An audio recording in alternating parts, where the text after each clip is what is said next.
Oi, pessoal, tudo bem com vocês? Estou aqui então para conversar com vocês sobre análise bioenergética.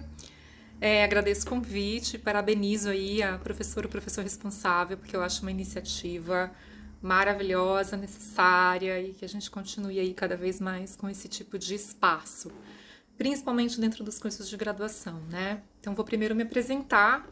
Eu sou a Daniela, sou fisioterapeuta de formação, analista bioenergética, que é uma formação à parte de 4 anos, que eu fiz há muito tempo atrás, antes da análise bioenergética ser reconhecida pelo Ministério da Saúde como uma política pública de saúde. Eu fiz o meu mestrado, eu moro aqui do ladinho da Unicamp, eu fiz o meu mestrado na Unicamp, na saúde coletiva, sobre práticas integrativas complementares. Eu fiz um estudo cultural sobre o uso de PICs, né, pelas Forças Armadas. Foi um estudo sobre o cuidado do estresse traumático. É um trabalho que ficou muito bonito de mestrado. E eu estou agora aqui no meu doutorado, trabalhando o sofrimento moral de estudantes que são ingressos por ações afirmativas. E eu vou seguir também aqui com uma linha estudando alguns cuidados que são realizados para a saúde mental, para o sofrimento moral através das PICs. Eu estou dentro de um departamento, né, na verdade de um laboratório que se chama LAPACES, é um laboratório de práticas integrativas complementares em saúde. Quem é responsável é o professor Nelson Felice. E eu já me adianto aqui, convido vocês para procurarem na internet. E quando vocês se formarem, quem tiver interesse de começar a fazer pesquisa nessa área, o professor Nelson, todo começo de ano, aceita os alunos como aluno especial e vai ser um prazer imenso poder receber vocês. Então, eu comecei dessa maneira, já para dar esse spoiler, que tem como a gente conversar sobre prática integrativa e complementar de uma maneira séria, de uma maneira científica e com um posicionamento de combater alguns estereótipos e algumas noções distorcidas que essas práticas integrativas têm, né? Eu acho que esse é um primeiro ponto importante para a gente começar. Vocês já devem saber, as práticas integrativas se tornaram política pública em 2006, através da PNPIC, Política Nacional de Práticas Integrativas Complementares, feito pelo Ministério da Saúde. De lá para cá aconteceram algumas portarias. Na portaria de 2018 foram incluídas várias práticas, incluindo análise bioenergética. Foi colocado como nome bioenergética. Porém, a gente fez uma petição, eu tive a oportunidade de estar nessa reunião com o Ministério da Saúde, para que fosse incluído o nome original, que é análise bioenergética. Então, vamos falar da análise bioenergética. Bom, a análise bioenergética tem esse nome porque ela é um processo de análise psicoterapêutica. Ela é um processo de análise da nossa psique, de análise do nosso inconsciente, assim como é a psicanálise criada por Freud. Porém, a gente não tem o objetivo de ficar no verbal. O verbal é parte do nosso instrumento, mas a gente não vai ficar apenas no diálogo, apenas na fala, né? Apenas fazendo a busca da análise pelo verbal. A gente vai olhar para esse inconsciente, para esse material inconsciente no corpo. Então eu vou tentar, eu tenho pouco tempo aqui para falar com vocês, eu vou tentar resumir essa história, tá? Freud era um médico neurologista que começou a ver alguns pacientes tendo alguns sintomas corporais e que não tinham nenhum tipo de explicação fisiológica. Ele foi investigando isso e foi descobrindo que quando ele conversava com essas mulheres, mas principalmente quando elas podiam falar livremente sobre o que elas viviam, algumas palavras saíam no meio dessa conversa, algumas frases, algumas informações, alguns atos falhos, alguns escapes. Essas mulheres iam aprofundando a conversa, iam para casa, tinham determinados tipos de sonho, contavam para o Freud o tipo de sonho, o processo de análise aprofundava, e de acordo com o que ele ia fazendo esse processo, os sintomas físicos que elas tinham, e olha só que curioso, Eram sintomas muito intensos. Tinham sintomas de cegueira abrupta, aguda, sintomas de paralisia de membros, pacientes que paravam de andar, eram coisas importantes que aconteciam na época, né? As mulheres nessa época em Viena, né, a aristocracia de Viena, ela era absurdamente rígida, as mulheres ainda usavam espartilhos. Isso significa que essas mulheres não respiravam direito, nem nas horas, nem no momento em que elas estavam se alimentando, né? Puxando aqui o assunto um pouco com o curso de vocês. É, elas não tinham uma boa respiração, elas não tinham domínio sobre o próprio corpo, elas eram passadas do pai para o marido, né? E elas manifestavam mais sintomas, sim, do que muitos homens, e a gente entende até que por causa desse momento, né, de coesão social, cultural que elas viviam. Então o Freud ele começa a descobrir que isso vai dando certo, e aí ele tem um aluno prodígio de 25 anos que já publicava com ele, já era um médico psiquiatra, no caso, o Freud já era neuro, o Reich psiquiatra, que foi o William Reich. E o William Reich, pupilo do Freud, falou: ok, mestre, concordo com tudo isso, mas discordo de algumas coisas. E essas coisas que eu discordo, ele começou a dar uma ênfase maior para o corpo. E olhar mais para o corpo e falar: como é que está esse corpo? Mas esse corpo ele está reprimido, esse corpo não está podendo contar, se expressar do jeito que gostaria, essa pessoa não pode falar o que queria, essa pessoa está guardando, está engolindo sapos, essa pessoa não está respirando, essa pessoa não pode manifestar raiva, essa pessoa pode manifestar desejo, libido? Não pode. Ele começou a fazer uma investigação disso a partir do corpo. Não só do corpo, porque o Reich também procurava outras fontes de conhecimento na sociologia e em outras linhas aí também. Mas o Reich fez então essa análise e ele cria a psicologia corporal. Tem toda uma história super interessante sobre a vida dele. E ele vai para os Estados Unidos num determinado momento da vida dele e ele tá dando um curso lá explicando essa técnica e chega um cara chamado Alexander Lowen, que é o criador da análise bioenergética.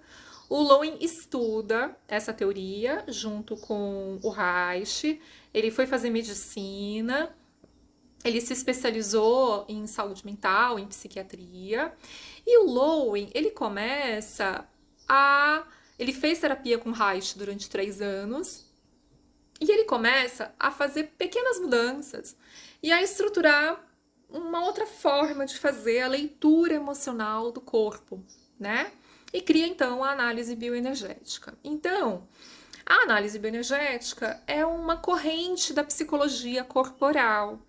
E aí você pode pensar assim: nossa, mas esse nome, bioenergética, pensei que fosse algo esotérico, pensei que fosse algo muito alternativo. É interessantíssimo esse assunto, porque na verdade o que a gente considera não é muito esotérico, não. É um pouco mais concreto. O que a gente considera é que para a gente estar vivo aqui, eu preciso de uma quantidade circulante de energia que a gente vê através da produção da geração de ATP, por exemplo.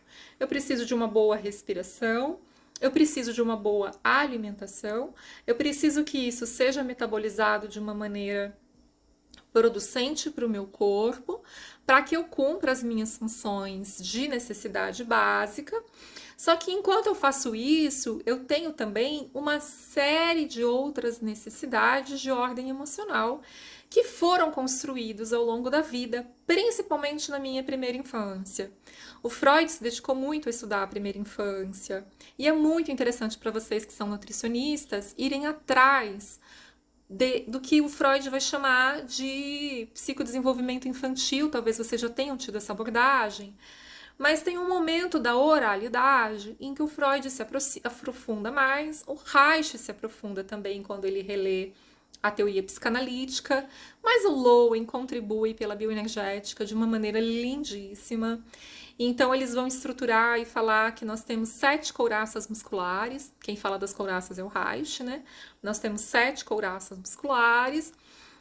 A primeira que seria a ocular, a oral, a da cervical, a do tórax, a do abdômen, bem no diafragma, a do abdômen, na verdade, na altura do umbigo, e a da pelve, né? Nós todos aqui temos todas elas. Essas coraças musculares, elas acontecem porque o bebê nasce, né? Ele ainda não tá com o sistema nervoso maduro, o sistema periférico ainda não foi mielinizado, então ele ainda não tem controle voluntário da musculatura.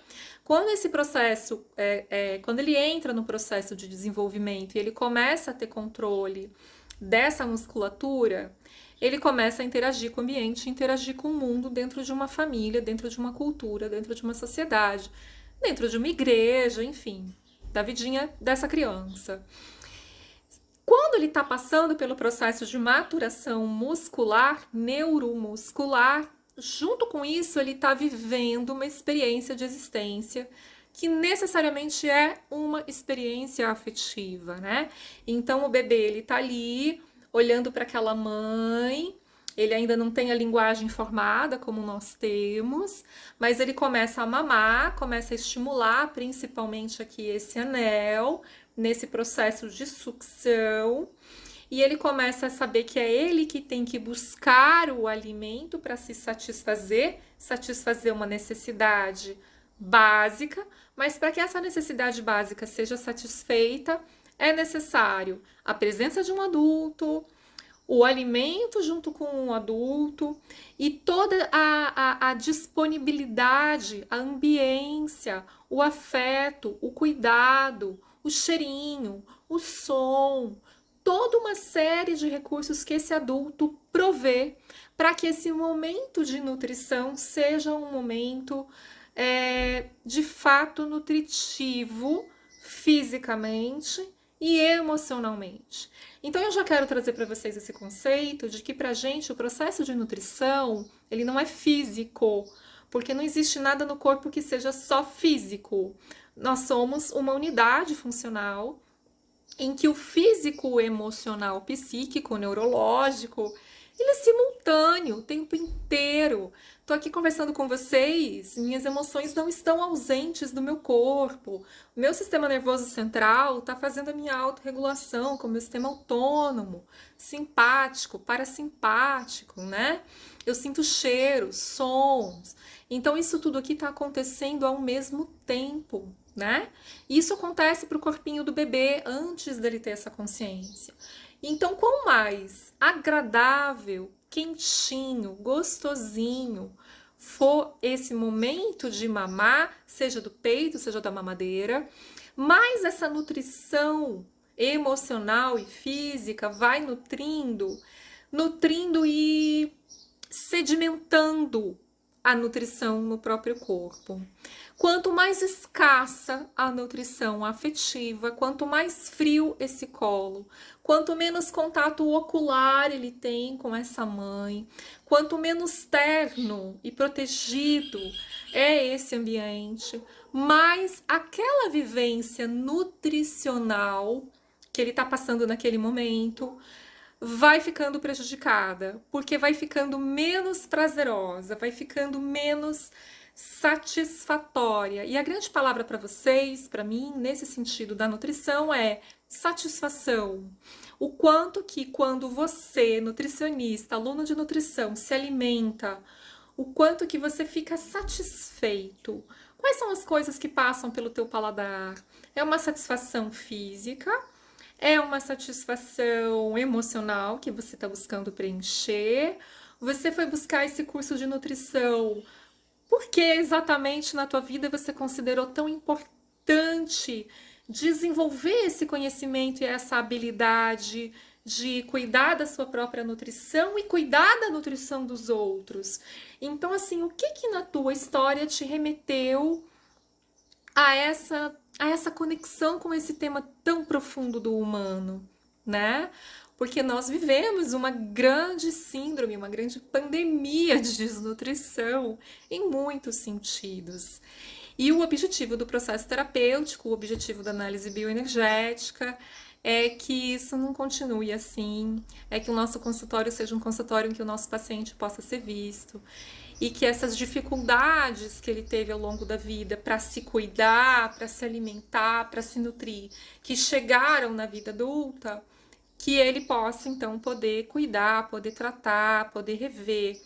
Uma vez que quando a gente está adulto não adianta mais a gente reclamar que papai e mamãe não deram, né?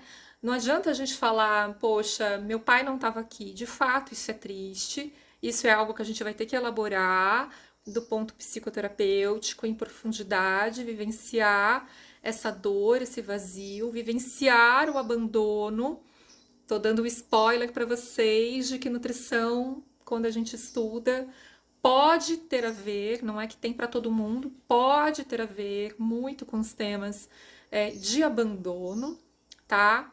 Alguns temas mais profundos de rejeição, em que ou eu fui impedida de trazer para dentro de mim aquilo que eu preciso e curtir aquilo gostosinho de um jeito que fique para mim, ou eu tive que me alimentar muito rapidamente, porque se não fosse rápido, poderia não ser mais naquele dia, poderia um irmão mais velho chegar e pegar, poderia não ter depois, tá? Ou foi de um jeito muito frio, muito hostil. Enquanto a comida passava por mim e chegava no meu estômago, o meu corpo inteiro se contraía em anéis de tensão, porque eu estava com muito medo. E quem faz a regulação desse tônus profundo, não só desse tônus profundo, de uma série de outras coisas, é o nosso sistema nervoso autônomo, que no bebezinho, isso é importante pra gente também. Para o bebezinho, quem regula o sistema autônomo de um bebezinho para que ele possa se alimentar de uma maneira tranquila e prazerosa e na paz que deve ser, quem controla isso é o adulto. O adulto corregula o corpinho do bebê. E quando a gente cresce, somos nós que corregulamos o nosso corpo. Nós regulamos a nossa ansiedade. Ou deveríamos aprender a regular a nossa ansiedade. Caso a gente hoje não tenha habilidade nenhuma de fazer isso, a gente pode aprender. Através de processo terapêutico, através de técnicas de respiração, através de técnicas de expressão corporal daquilo que foi interrompido, impedido, impossibilitado de ser vivido, de ser expresso por uma criança. Por exemplo, choros proibidos, engole o choro, engole o sapo, fica quieto, sensações desesperadoras que a criança pequena sente de estar sozinha. É enlouquecedor para uma criança pequena estar sozinha. Essa criança ela se desorganiza psiquicamente se ela tem que passar muito tempo sozinha. Uma criança que chora durante horas, horas, horas e horas num berço, porque não está no horário correto dela mamar, e o pessoal fala que se não fizer isso vai estar mimando o filho, um filho que ainda não tem recurso neurológico de maturação para se autorregular sozinho, se eu pensar só do ponto de vista fisiológico, né? Mesmo se eu ignorar todo o resto, que na minha opinião é um crime, mas enfim. Então, assim, esse bebê ele depende desse meio corregulando ele para que essa nutrição realmente seja sedimentada de uma maneira que ele vai passando para o processo de neurodesenvolvimento, não só se nutrindo, mas aprendendo como fazer isso com ele. Isso acontece quando ele é reconhecido no meio, quando as necessidades básicas de sobrevivência são supridas e quando esses cuidadores centrais olham para ele, enxergam a individualidade, a singularidade, o jeitinho específico que é só dele, o jeitinho de rir, o jeitinho de olhar, o jeitinho de pedir, o jeitinho de andar. Então, quando ele vai sendo validado nessa experiência de existência e ele pode se desenvolver com segurança, sendo quem ele é de uma maneira mais livre, e ele vai aprendendo a se cuidar, porque o outro cuida, então nessa relação ele vai aprendendo o limite, ele vai aprendendo a comidinha, ele vai aprendendo uma série de grandes, inúmeros, centenas de aprendizados. Então ele aprende também a ter mais ferramenta, mais recurso para ser um adulto que se cuida. Fez sentido para vocês essa conversa? Eu vou cortar por aqui por causa do tempo, a gente teria ainda muita coisa para conversar, mas se vocês quiserem saber mais, eu me coloco à disposição, podem pegar meu número de celular, pode escrever para mim. Eu dou curso de formação em análise bioenergética e vai ser um grande prazer aí poder continuar trocando com vocês. Um beijo e espero aí que tenha uma próxima oportunidade.